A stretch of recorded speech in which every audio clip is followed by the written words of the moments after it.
Bueno, evangelización para tiempos nuevos.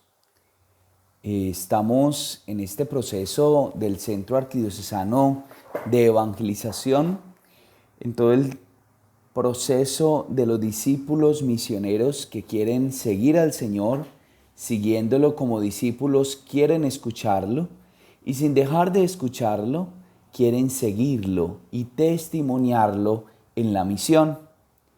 Ya muchos han recibido conocimientos bíblicos, del magisterio, algunos pedagógicos, y en este curso queremos centrarnos en la posibilidad que tenemos cada uno de nosotros de ser evangelizadores, evangelizadores con espíritu, con unos conocimientos, con una formación, pero todo esto hay que ponerlo en un proceso evangelizador, en una acción.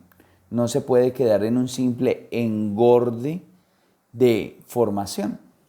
Por eso este curso nos va a mostrar un poco algunos panoramas sobre la evangelización en nuestra arquidiócesis de Cali, pero además de unos panoramas sobre la evangelización, el plan pastoral y demás, algunos recursos y algunos puntos importantes a tener en cuenta en nuestra acción evangelizadora. Si estamos evangelizando de la mejor manera, si estamos siendo efectivos en el anuncio del Evangelio, ¿a qué realidad nos estamos enfrentando? Podría responder a aquel método latinoamericano del ver, juzgar y actuar. Vemos la realidad, juzgamos sobre lo que sucede en la realidad y actuamos para no hacer una evangelización descontextualizada.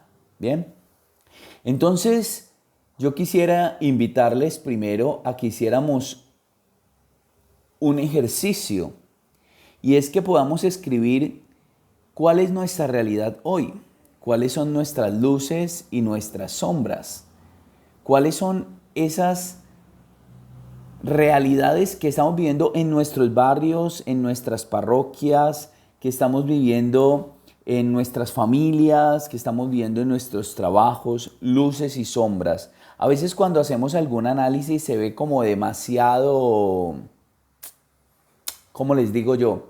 Como demasiado negativo. Entonces vemos aspectos, es que hay situaciones de pobreza, es que hay injusticia social, tenemos personas que no quieren saber de Dios, personas que quieren vivir en la comodidad, que quieren vivir en el placer, bueno, etc. Pero también vemos realidades de luz. Hay nuevos movimientos apostólicos, personas que quieren crecer en la fe, personas que quieren evangelizar, personas que se acercan a Dios, como por ejemplo los jóvenes. Siempre dicen que los jóvenes no tienen espiritualidad y yo soy convencido de que hoy son más espirituales que nunca, que tal vez rechazan mucho el tema estructural, pero hoy son muy espirituales y son muy solidarios y son muy sensibles ante la realidad. Entonces, quisiera que ahí en una hojita tú primero escribieras luces y sombras. Yo les voy a decir algunos, pero ustedes pueden tener en su mente y en el contexto donde viven. Por ejemplo, hay grandes cambios en el movimiento humano. Ante las realidades de pandemia, ¿qué nos ha tocado? Empezar la virtualidad. Hay nuevos lenguajes, nuevos tipos de expresión. Hoy los sentimientos y los abrazos ya son virtuales. La transformación enorme de la sociedad en la comunicación, las tribus urbanas, el internet, celular. Bueno, qué tantas cosas, las dificultades de congregarnos en algunos momentos. Situaciones también de fracaso, escándalos, corrupción, situaciones de antitestimonio de la iglesia como institución y en medio de todas nuestras realidades a veces poco consecuentes. Pérdida de valores, situaciones de medio ambiente, discusión que no nos ayuda a la unidad, espacios tristes, personas en depresión, pero también muchas personas solidarias, mucha gente orando, mucha gente evangelizando, mucha gente anunciando a Jesús. Bueno, hay un gran panorama de fortalezas y debilidades, de luces y sombras. Así que yo quisiera que pudieras hacerlo para que de pronto estés un poquito más contextualizado, porque tal vez lo único que yo te digo aquí puede ser que no sea lo que tú vivas, ni en tu parroquia, ni en tu barrio, ni en tu ciudad, ni de donde nos estés siguiendo. Y ante estas realidades que tú vas a escribir allí, hay un gran desafío de nosotros como evangelizadores. Y el gran desafío de nosotros como evangelizadores es que debemos ser esperanza, realistas, pero llenos de esperanza. ¿Por qué realistas? Porque no podemos partir del anuncio de un evangelio en un contexto de todo es amor, todo es paz, todo es unidad, o hablando de situaciones a veces que no responden a las realidades de las personas. Pero llenos de esperanza porque el anuncio del evangelio nos permite a cada uno de nosotros tener siempre una palabra de aliento, tener siempre la gracia de Dios, construir un mundo desde la mirada de Jesús absolutamente distinto. Así que el anuncio explícito de la persona de Jesús, movido por el Espíritu Santo, hace que nos veamos impulsados a tener nuevos métodos, nuevo ardor, nuevas expresiones y además a responder desde la esperanza. Los evangelizadores tenemos que ser realistas pero no fatalistas. Ojo, realistas pero no fatalistas. ¿A qué me refiero con esto? Pues a que somos conscientes de lo que vivimos, pero por eso no nos echamos a llorar. Jesús también históricamente vivió en un contexto difícil y supo ser signo de esperanza, incluso entregando su propia vida.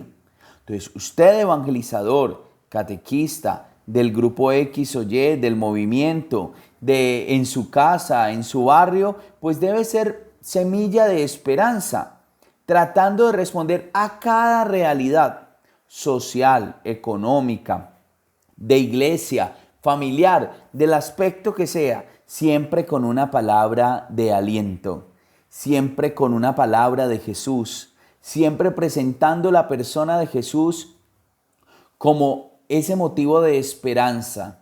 Cuando Jesús nos da sentido en medio del sufrimiento, cuando Jesús nos da sentido en medio de las luchas. Mira toda esta situación que vivimos de la pandemia. Estar unidos espiritualmente nos anima, nos llena de esperanza, porque el que espera jamás es defraudado, porque vamos adelante tratando de anunciar y guiados por el Espíritu Santo.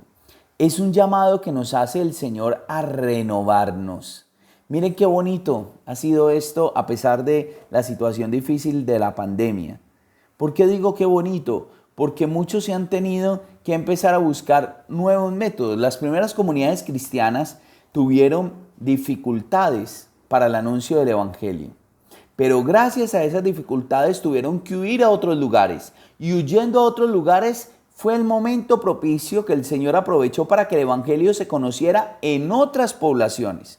Miren que esto de la pandemia nos ha despertado a todos a ponernos más espirituales, a recibir formación, a unirnos más, a ser más solidarios, a llenarnos de esperanza, a dar palabras de ánimo, a acordarnos del otro, a aprender a valorar los abrazos, a aprender a valorar la familia, a aprender a valorar el trabajo. Entonces, también detrás de cada obstáculo hay una oportunidad. He allí donde juega el papel importante la evangelización, que es motivo de esperanza en medio de las realidades que podamos vivir.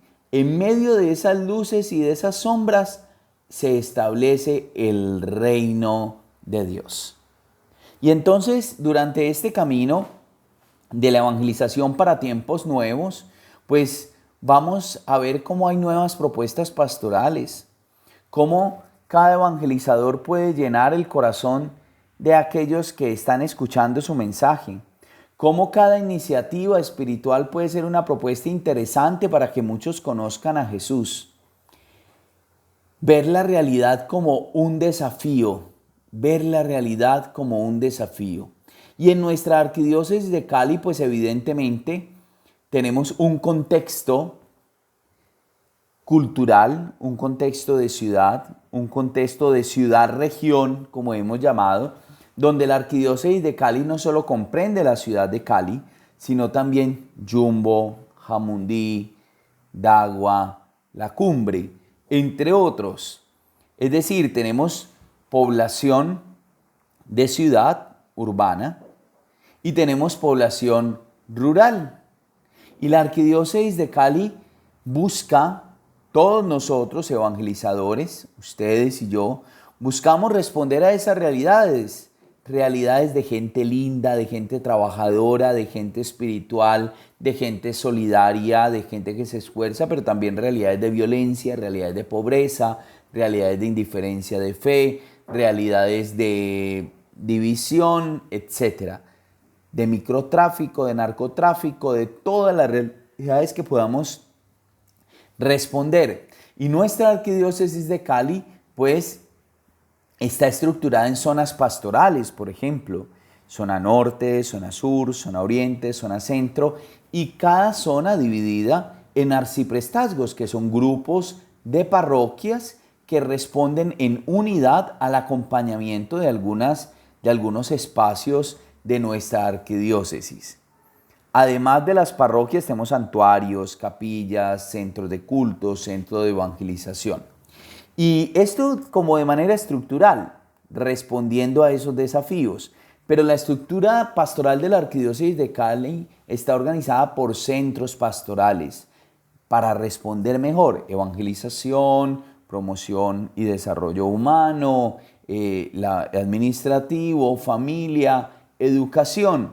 Y así nos permite a nosotros llegar a cada aspecto de la evangelización, de la acción de la iglesia, del cuidado pastoral, del cuidado en la educación, del cuidado en la familia, del cuidado administrativo y de toda la acción social en esta Vicaría del Desarrollo Humano Integral.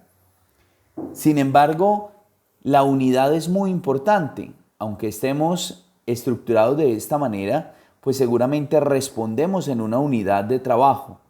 Bien lo dice el Evangelii Gaudium, es presencia eclesial en el territorio, ámbito de la escucha de la palabra, del crecimiento de la vida cristiana, del diálogo, del anuncio, de la caridad generosa, de la adoración y la celebración. A través de todas sus actividades, la parroquia alienta y forma a sus miembros para que sean agentes de evangelización. Es comunidad de comunidades, sedientos de beber, de seguir caminando y de ser centro constante del envío misionero. Los centros pastorales de la Arquidiócesis de Cali ayudan al trabajo pastoral de las parroquias, pero la parroquia es la que se vuelve el motor, es la que se vuelve santuario, es la que se vuelve sagrario vivo, donde se reconoce el llamado y donde se responde a la evangelización en cada territorio. Todas las parroquias tienen características poblacionales absolutamente distintas y por eso decimos que respondemos en cada territorio e incluso cada parroquia está estructurada. Tiene un párroco, tiene un consejo parroquial, un consejo pastoral, tiene un consejo económico, tiene los diferentes grupos parroquiales que responden a diferentes frentes de la acción evangelizadora de la parroquia. En la Arquidiócesis de Cali nos hemos propuesto algunas líneas, seguramente nos harán falta otras. Uno, la sinodalidad que es el caminar juntos. No somos una iglesia que cada uno dispara para su lado, sino que es una iglesia que camina juntos, que proyectamos juntos, que nos dejamos unir por el Espíritu. Una iglesia solidaria, que no es simplemente una iglesia de rezo y misa, sino que es una iglesia que sale a la atención del necesitado, que tiene misericordia, que busca a través de la acción social el hacer presencia de Jesús en medio de tantas realidades difíciles que vivimos. Una iglesia de discipulado misionero, pues bien, no se comienza a ser cristiano por una decisión ética, una gran idea, sino por un encuentro con Jesús. Pues anunciar el encuentro con Jesús, una iglesia que tiene encuentro, conversión, discipulado, comunidad y misión, como nos invita Aparecida, y la esponsalidad, que es hacer realidad este ministerio de la conyugalidad. Es decir, así como Cristo ama a la iglesia, los esposos son ministros del matrimonio. Y como ministros del matrimonio tienen la gran responsabilidad de ser ministros en su familia, de ser evangelizadores y de recuperar esa vida de la familia como centro de la fe. Además, algunos 7 prioridades como la Eucaristía. ¿Se acuerdan que hemos tenido el domingo la Eucaristía, el domingo como Día del Señor, la familia, la escuela discipular, la caridad, los desafíos de la cultura urbana y la atención de la curia? Por eso hemos querido poco a poco, ustedes lo han escuchado, dentro del plan pastoral ir creando algunos ambientes. Y el ambiente es tener una asamblea pastoral de servidores, que son todos los servidores de las parroquias. Y de esa asamblea pastoral de servidores, que es la reunión del párroco con todos sus servidores, pues entonces empiezan a formar una escuela de discipulado misionero, una escuela parroquial de servidores donde el párroco forma a sus servidores, donde hay una continua formación. ¿Para qué? Para la misión, no para el engorde propio. Hay mucha gente, yo he hecho el curso de no sé qué, he hecho el curso de no sé qué, yo me he preparado en no sé dónde, pues está muy bien. Pero eso sin misión, sin contagio a los demás, ahora que se habla de contagio, pero contagio de la fe, y así vamos creando. En la misión luego quedan las casas católicas. Esas casas católicas se vuelven un centro, un satélite de la parroquia, donde se vive la fe, donde se ayuda, donde se acompaña a la comunidad, en misión permanente por los sectores, para construir tejido social, es decir, no solo una iglesia de rezo y olla, sino que permee las realidades de la vida, donde cada bautizado se siente comprometido en cada aspecto de la vida, donde da testimonio de su fe en cada espacio donde vive, donde trabaja. Entonces, así con este plan que tiene la Arquidiócesis de Cali, vamos respondiendo a desafíos. Tenemos mucha gente que ayuda en nuestras parroquias, mucha gente que ayuda en nuestros centros pastorales, pero hay verdaderos servidores, verdaderos líderes pastorales. He ahí la importancia de la asamblea, donde nos reunamos, donde nos conozcamos, donde entre nosotros haya testimonio de unidad. A veces no conocemos los de un grupo, los del otro, o los miramos como si ellos hicieran más que nosotros. Y lo segundo es que de esa asamblea pues va a quedar una escuela de formación permanente, escuela parroquial de servidores, y esos servidores formados empezarán a hacer misión, y esa misión que van a hacer va a tener que empezar a dejar unas semillas que son las casas católicas, casas elegidas en los sectores donde se viva la fe, donde sean satélites de la parroquia, donde se acompañe la comunidad. Pero la misión no para allí, sino que la misión es permanente. Estamos haciendo misión continua para así ir permeando el barrio y tener juntas de acción comunales, no solo más creyentes, sino más humanas, más correctas, personas, trabajadores, contadores, arquitectos, políticos, docentes, estudiantes, que permeados por ese anuncio del Evangelio construimos una mejor sociedad con un corazón sensible ante la necesidad del otro. Entonces, en esta primera clase, que es más como un resumen y una introducción a lo que vamos a ver aspectos de la evangelización, es más, tenemos una realidad con luces y con sombras. A esa realidad respondemos desde nuestro ser de evangelizadores con esperanza, con amor, con entrega, con ánimo, con positivismo, con Jesús. Y esa respuesta la damos en un lugar propio, y ese lugar propio es la Arquidiócesis de Cali, que tiene la división por sus zonas, por arciprestazgos, la parroquia, y que estas zonas, arciprestazgo y parroquia, en su acción pastoral, pues son iluminados por los centros pastorales, evangelización, familia, desarrollo humano integral, educación, administración. E iluminados por ellos vamos encontrando en cada parroquia también su estructura, con su consejo pastoral, con su consejo económico, con los grupos pastorales, y todo esto hace una gran asamblea pastoral de la parroquia. Y esta asamblea pastoral de la parroquia, que camina en formación con el párroco, va creando una escuela parroquial de servidores donde los servidores se forman, donde ya no son servidores que simplemente hacen y hacen y hacen, sino que evangelizan, que crecen y que dan testimonio, y que se ven impulsados luego a la misión, y esa misión va a dejar semillas, que son las casas católicas en los sectores, que será un satélite de la parroquia, donde el párroco tendrá laicos allí que le van a ayudar a sostener la fe de la gente, a evangelizar, a formar, a ser un punto de referente de espiritualidad en tantas necesidades, y así una parroquia, una arquidiócesis, una iglesia que responde a los desafíos de la sociedad, que no nos quedamos encerrados orando, sino que esa oración se hace acción y misericordia con los demás. Así que yo quisiera ya para terminar este primer momento dejarles dos preguntas. La primera pregunta es, ¿sabes cómo está estructurada mi parroquia? ¿Cómo está estructurado mi movimiento apostólico? Y segundo, ¿cómo estamos respondiendo a esos desafíos que encontraron al inicio haciendo luces y sombras? Tú encontraste unas luces y unas sombras de la realidad que vives. ¿Cómo estás respondiendo y cómo están respondiendo a esos desafíos? ¿Cómo respondemos como iglesia, como parroquia y cómo respondo yo ante esos desafíos que me pone el Señor de luces y sombras? Dios los bendiga.